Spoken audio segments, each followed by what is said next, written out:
이번 이야기부터는 손정혜 변호사가 또 추가 도움 말씀을 주시겠습니다. 안녕하십니까? 어서 오십시오. 안녕하세요.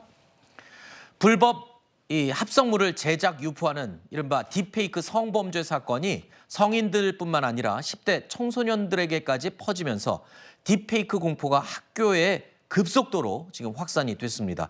친구들과 떠들고 웃고 배우고 또 추억을 쌓아야 할 시기에 딥페이크 범죄로 두려움에 떨어야 하는 부분이 참 아쉽습니다. 학생들의 목소리 들어보겠습니다.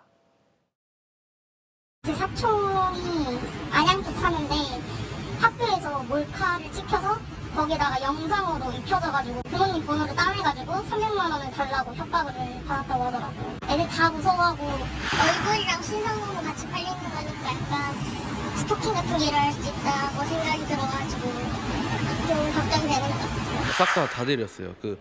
반 전체에서 한 20-30명은 다 내리고 제 주변도 이제 다 얼굴이랑 이런 거 다 내리고 이제 스토킹 협박도 오고 그래서 자기 집 주변이나 이런 사진도 싹 다 내리는 걸로 알고 있어요.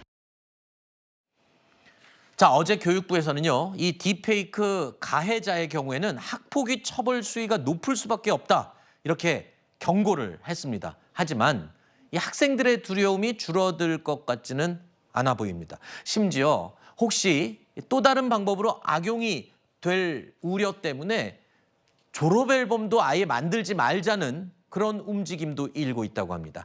이 딥페이크 범죄, 학교 폭력이나 왕따 등 현실에 악용이 되면 정말 더 두려울 수밖에 없을 것 같아요. 졸업 앨범을 만들지 말자는 거는 정말 너무 안타깝습니다. 그렇습니다. 이 딥페이크 범죄가 온라인상으로만 유통되거나 어떤 지인들에 대해서 이제 성적으로 농락하는 수단뿐만 아니라 오프라인 범죄로 이어지고 있기 때문에 문제가 되는 건데요. 네. 예를 들면 사이버 폭력이 왕따, 스토킹 그리고 사기 행각까지 벌이는 데 쓰이고 있다라고 합니다.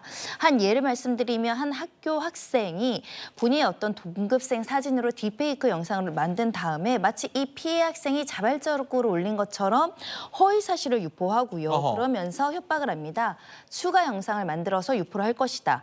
협박하고 왕따를 주도한 것으로 알려지고 있는 상황이고요. 실제로 이 사진이나 영상을 돈 받고 판매까지 했다라는 겁니다.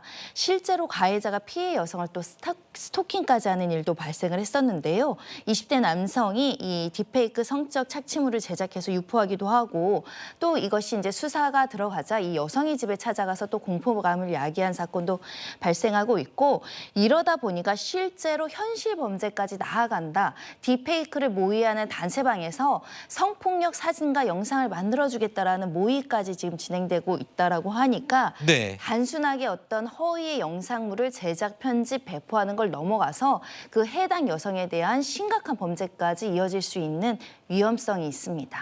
지금 우리나라 이 법으로는 이 딥페이크 영상이나 사진을 만들어서 유포할 경우에는 이 법적으로 처벌을 받지만 제작하는 거는 아직까지는 처벌 기준이 없는 것으로 알려져 있어요. 근데 지금 알아보니까 미국이나 영국 같은 나라에서는 제작만으로도 범죄가 된다는 얘기가 있던데요. 그러니까 우리나라도 제작, 반포행위 모두 다 처벌하지만 목적을 인정을 받아야 처벌할 수 있습니다. 소위 말하는 목적범인데요. 예를 들면 반포, 유포할 목적이 있을 때만 제작이나 반포 행위를 처벌한다는 건데 예를 들면 내가 개인 소장용으로 제작했을 뿐이어는 처벌을 못하는 겁니다.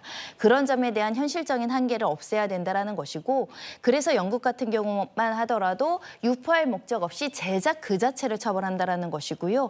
호주 같은 경우도 최고 징역 7년까지 지금 추진을 하는데 우리나라는 지금 법정형이 5년형이고 상습범이거나 예를 들면 그 영리 목적을 한 경우만 최고 7년형이거든요. 네. 그러다 보니 법정형도 조금 높일 필요가 있다라는 목소리가 나오고 있습니다. 네, 저 조금 전에 앞서 봤던 그래프 다시 한 번만 보여드리겠습니다.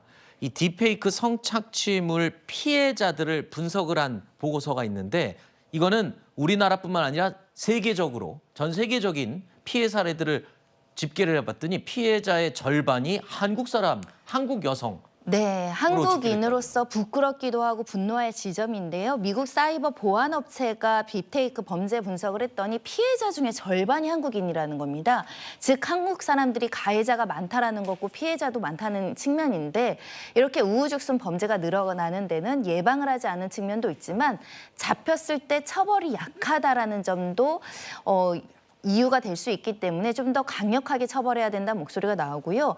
미국 상원의회에서 지금 이런 딥페이크 피해자들에 대한 피해 보상안이 나왔는데 15만에서 25만 달러. 그러니까 딥페이크로 피해를 야기했을 때 형사처벌뿐만 아니라 금전적으로 2억에서 4억까지 손해배상을 할 수 있는 제도가 나오는 겁니다. 네. 우리나라도 좀 더 엄격하게 처벌하고 엄격하게 배상해야 될 것 같습니다. 알겠습니다. 이 내용은 앞으로도 계속 논란이 될 주제이기 때문에 저희도 관심 있게 지켜보겠습니다.